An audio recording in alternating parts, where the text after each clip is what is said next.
Hello friends, welcome back to my channel SRK drama explain. Friends, ये video मैं लोगों के इंटरटेनमेंट के लिए बनाती हूँ, so please watch full, share, subscribe and like this video. Friends, हर बार की तरह ये ड्रामा भी बहुत ही ज़्यादा इंटरेस्टिंग और अमेजिंग है बिकॉज ये एक रिवेंज लव स्टोरी है। यहाँ पर दिखाया जाता है हमारा हीरो जिस लड़की से दिलो जान से प्यार करता है, कुछ लोग मिलकर उसका मर्डर कर देते हैं जिसकी वजह से हीरो डिप्रेशन में चला जाता है। बट जब उसे सच्चाई मालूम पड़ती है कि किसने उसके प्यार को मारा है तो वो डिसाइड करता है कि वो उससे बदला लेगा।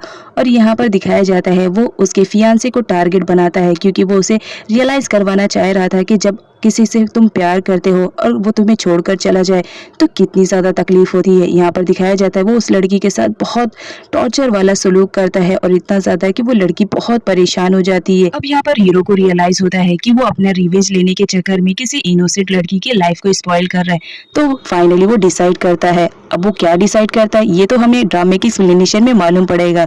तो चलिए बिना टाइम वेस्ट कीजिए ड्रामे की एक्सप्लेनेशन को स्टार्ट करते हैं। जैसे कि हमने प्रीवियस पार्ट में देखा था, एक तो राधी की डेथ हो जाती है। अभी उसका सदमा ये लोग बर्दाश्त ही नहीं कर पा रहे थे। तभी उन्हें मालूम पड़ता है कि नन का एक्सीडेंट हो गया है और ऑन द स्पॉट उसकी भी डेथ हो चुकी है। यहाँ पर उन लोग का रो रो कर बुरा हाल रहता है। यहाँ पर दिखाया जाता है जो हमारी कालोई रहती है वो बहुत ज़्यादा रोती है क्योंकि वो नन से बहुत ज़्यादा प्यार करती थी। अब नेक्स्ट सीन में विन को दिखाया जाता है जो दाऊ को मनाने की कोशिश कर रहा होता है कि चलो कोई बात नहीं, अगर हमारी इंगेजमेंट पोस्टपोन हो गई है तो नेक्स्ट टाइम में हम दोनों पक्का मैरिज करेंगे। यहाँ पर दाऊ विन से पूछने की कोशिश करती है कि वो कौन था जो तुम्हें मार रहा था और ये कह रहा था कि तुमने उसकी बहन को मारा है। यहाँ पर जो विन रहता है वो झूठ बोलने की कोशिश करता है और कहता है कि कौन चाहता है कि तुम्हारी शादी मुझसे हो, इवन तुम्हारे डैड भी नहीं चाह रहे हैं। लोगों को हमारे प्यार से बहुत ज़्यादा जेलसी है, इस वजह से कोई ऐसे झूठ बोल रहा है। लेकिन यहाँ पर दिखाया जाता है जो नाम रहती है वो जेलस फील करती है। अब यहाँ पर दिखाया जाता है विन अपने घर पर आ चुका होता है जहाँ पर उसके डैड उससे बात करते हुए कहते हैं कि तुम क्या कर रहे हो और ये सब रायता तुमने कैसे फैला लिया। अब यहाँ पर विन बताता है कि वो लड़की के पास हमारे खिलाफ बहुत ज़्यादा ओविडेंस हो गए थे जिसकी वजह से मुझे उसका मुंह बंद करना पड़ा, क्योंकि मैं अगर ऐसा नहीं करता तो वो दिन दूर नहीं था जब हम जेल के अंदर रहते और मैं तो बिल्कुल ऐसा नहीं चाहता हूँ कि मैं जेल जाऊँ। अब यहाँ पर जो विन के डैड रहते हैं वो उससे बोलते हैं कि जितनी जल्दी हो सके तुम्हें दाऊ को शादी के लिए रेडी करना पड़ेगा क्योंकि तुम जानते हो दाऊ बहुत ही बड़ी सेलिब्रिटी है और उसके पैसे हमें काम आएंगे। अब नेक्स्ट सीन में दिखाया जाता है विन अपने कमरे में जाता है जहाँ पर एक लड़की कमरे को पूरा डेकोरेट करके बैठी हुई रहती है। यहाँ पर दिखाया जाता है जो विन रहता है वो उसके पास जाते ही उसे बेबी बोलता है और लेट आने के लिए सॉरी कहता है। यहाँ पर जो लड़की रहती है वो विन के आते ही उससे रोमांस करने लगती है। फ्रेंड्स, यहाँ पर दिखाया जाता है जो विन के साथ लड़की रहती है उसका नाम डियर रहता है। वो एक्चुअल में विन के डैड की ही रियल डॉटर रहती है। विन उनका रियल सन नहीं रहता है, उसे तो वो रोड से उठाकर लाए थे क्योंकि उन्हें बेटे की चाहत रहती है, लेकिन उनकी बेटी रहती है, इस वजह से वो विन को लाए थे ताकि आगे की लाइफ उनकी अच्छी गुजर सके। यहाँ पर विन और डियर को दिखाया जाता है वो दोनों तो सिबलिंग की तरह बिल्कुल भी नहीं थे, वो दोनों एक लवर की तरह थे। वो दोनों एक दूसरे से प्यार करते थे और अपने आप को कभी भाई बहन नहीं समझे। यहाँ पर इनका रोमांस चलता है और घर वालों को बिल्कुल भी खबर नहीं रहती है। अब यहाँ पर गन को दिखाया जाता है जो बहुत ज्यादा उदास रहता है क्योंकि वो राधी को याद कर रहा होता है। राधी के अलावा उसकी लाइफ में और कोई भी नहीं था, वो उससे बहुत ज्यादा प्यार करता था लेकिन उसे खोने के बाद वो बहुत ज्यादा उदास था। तभी वहाँ पर उसका फ्रेंड आता है और उसे बताता है कि ये राधी के फ़ोन्स हैं और पुलिस को मिला था तो ये तुम ले लो और मुझे लगता है कि तुम्हें थोड़ा सा बाहर निकलना चाहिए, इस तरह तुम डिप्रेशन में हो जाओगे। जहाँ पर गन कहता है कि इस वक्त मुझे राधी के अलावा कुछ भी समझ में नहीं आ रहा है, तुम यहाँ से चले जाओ।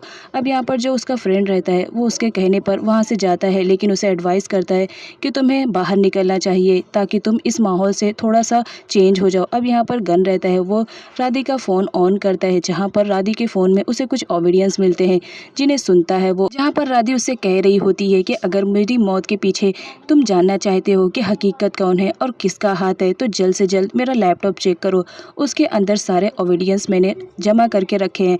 अब यहाँ पर जो गन रहता है वो तो शॉक्ड हो जाता है और वो फटाफट जाता है राधी के घर पे ताकि वो उसका लैपटॉप चेक कर पाए। अब नेक्स्ट सीन में दिखाया जाता है राधी के घर पर, वहाँ तो लोग पहले से ही आए हुए रहते हैं जो कि विन ने भेजे थे। उन्हें मालूम था उसके कंप्यूटर में बहुत सारे ऑडियंस है तो उन्हें ख़त्म करने के लिए वो लोग आते हैं और विट से राधी का लैपटॉप की डिमांड करते हैं, जिस पर विट बोलता है कि राधी का लैपटॉप लैपटॉप तुम्हारे किस काम का है? जहाँ पर वो लोग बोलते हैं कि राधी हमारे ऑफिस में काम करती है, हमारे ऑफिस की पूरी इन्फॉर्मेशन उसमें है, तो हम नहीं चाहेंगे कि किसी और के हाथ लगे। अब ये बात की वजह से विट उसे राधी का लैपटॉप दे देता है। जहाँ पर वो लोग जा ही रहे होते हैं तभी वहाँ पर गन भी आ जाता है और वो राधी के घर जाने ही वाला रहता है। तभी वो देख लेता है कि उन लोग के हाथ में तो राधी का लैपटॉप है, तो वो उन लोग का पीछा करने की कोशिश करता है स्टेयर से, क्योंकि लिफ्ट में तो वो लोग रहते हैं। लेकिन बहुत देर हो चुकी हुई थी, क्योंकि वो लोग जिनके पास लैपटॉप था राधी का, वो लोग जा चुके थे। गन बहुत ज़्यादा परेशान होता है कि वो उससे चाह कर भी राधी का लैपटॉप नहीं मिल पाया है। यहाँ पर वो अपने फ्रेंड्स को बता देता है कि राधी की डेथ हुई है और जिसने उसे मारा है वो सारे सबूत उसके लैपटॉप के अंदर ही है। इस वजह से वो लोग उसका लैपटॉप भी लेकर गए हैं, हमें जल्द से जल्द पता लगाना पड़ेगा। यहाँ पर विन को राधी का लैपटॉप मिल जाता है, जिसमें वो सबूत देखता है, कुछ ज़्यादा ही रहता है, और वो कहता है कि मैंने सही किया उस लड़की का मुंह बंद करके। यहाँ पर वो अपने एम्प्लॉय को देता है और कहता है कि इसका सारा डाटा इरेज कर दो, लेकिन वो कामचोर दूसरे पर्सन को दे देता है जो कि गेम खेलने में बिजी था। वो कहता है कि इसका डाटा जो भी है सब इरेज कर दो, ऐसा बॉस ने कहा है।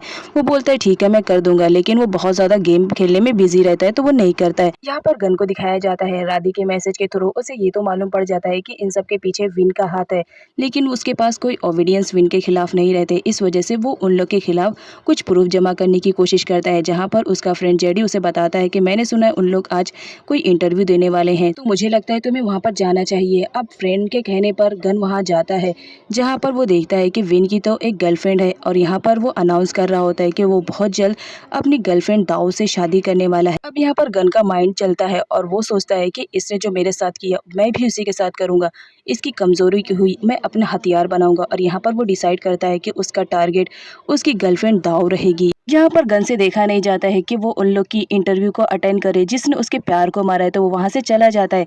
यहाँ पर विन को दिखाया जाता है जो दाऊ को उसके घर पर रिसीव करने के लिए आया हुआ रहता है। तभी पीछे दिखाया जाता है हमारा जो गन रहता है वो तो उन लोग की पूरी इन्फॉर्मेशन निकाल रहा होता है ताकि वो उनसे अच्छी तरीके से बदला ले सके। विन जब वापस घर आता है तो उसके डैड उस पर चिल्ला रहे होते हैं और उसे कह रहे होते हैं कि तुम अपना टाइम कब तक यूं ही वेस्ट करते रहोगे, जितनी जल्दी हो सके दाऊ से शादी करो, क्योंकि दाऊ एक बहुत ही पहुंची हुई सेलिब्रिटी है और उसका पैसा हमारे काम आने वाला है। अब यहाँ पर हमारी दाऊ को दिखाया जाता है जिसे किसी इंटरव्यू में जाना रहता है, लेकिन उसके घर के बाहर मीडिया की भीड़ लगी हुई रहती है, तो वो कैसे जाएगी ये डिसाइड करती है।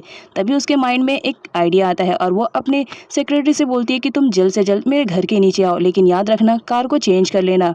और यहाँ पर वो अपना दिमाग लगाती है। अब नेक्स्ट सीन में दिखाया जाता है जो हमारा गन रहता है वो तो उसी के घर के नीचे खड़ा रहता है और उसकी फोटो लेकर अपना गुस्सा निकाल रहा होता है। यहाँ पर दाऊ को दिखाया जाता है जो मीडिया से बचने के लिए एक बॉय का लुक लेती है ताकि मीडिया वाले उससे कोई क्वेश्चन ना कर सके। अब यहाँ पर दिखाया जाता है वो अपनी सेक्रेटरी से बात करती है और कहती है कि तुमने कार को चेंज कर दिया है ना, मैं आ रही हूँ। जिस पर वो बोलता है कि आप आओ, मैं आपका वेट कर रही हूँ। लेकिन यहाँ पर दिखाया जाता है जो दाऊ रहती है वो मिसअंडरस्टैंडिंग से गन के ही गाड़ी में जाकर बैठ जाती है। जहाँ पर बैठते ही वो अपना विग निकाल देती है। यहाँ पर गन तो उसे देखकर समझ जाता है कि ये विन की गर्लफ्रेंड है। अब यहाँ पर जो विन रहती है वो उसे देखकर समझ जाती है कि ये तो मेरी कार नहीं है, लग रहा है मैं गलत कार में बैठ गई हूँ। वो उससे सॉरी बोलती है और वहाँ से जाने ही लगती है, लेकिन तभी दिखाया जाता है मीडिया वाले पहुँच जाते हैं और वो उससे बात करने की कोशिश करते हैं। लेकिन जो हमारी दाऊ रहती है उससे कहती है कि जितनी जल्दी हो सके यहाँ से कार निकालो, क्योंकि मुझे मीडिया को आंसर नहीं रिप्लाई करना है। अब यहाँ पर गन को दिखाया जाता है जो दाऊ को देखकर गुस्सा कर रहा होता है, क्योंकि उसे अपने प्यार की याद आ जाती है कि इसी का ही फियांसे जो था उसी ने ही उसके प्यार को मारा था। यहाँ पर दाऊ को दिखाया जाता है वो एक बहुत ही फेमस सेलिब्रिटी रहती है, तो वो गन से पूछती है क्या तुम मेरे फैन हो, जिस पर गन बोलता है कि मैं बहुत बड़ा तुम्हारा फैन हूँ, तुम्हें तो आइडिया भी नहीं होगा कि मैं तुम्हारा कितना बड़ा फैन हूँ। यहाँ पर जो हमारा गन रहता है वो अजीब अजीब तरीके से बातें करता है, जिसकी वजह से दाऊ को उस पर डाउट होने लगता है और वो बोलती है कि ठीक है अब तुम मुझे यहाँ पर छोड़ दो। लेकिन जो गन रहता है वो तो कार रोकने के लिए रेडी ही नहीं रहता है, तो जो हमारी दाऊ रहती है वो चलती हुई कार से बाहर निकलने की कोशिश कर रही होती है, जिस पर गन उसे टाइटली पकड़ लेता है और कहता है तुम्हें मरने की बहुत जल्दी है क्या।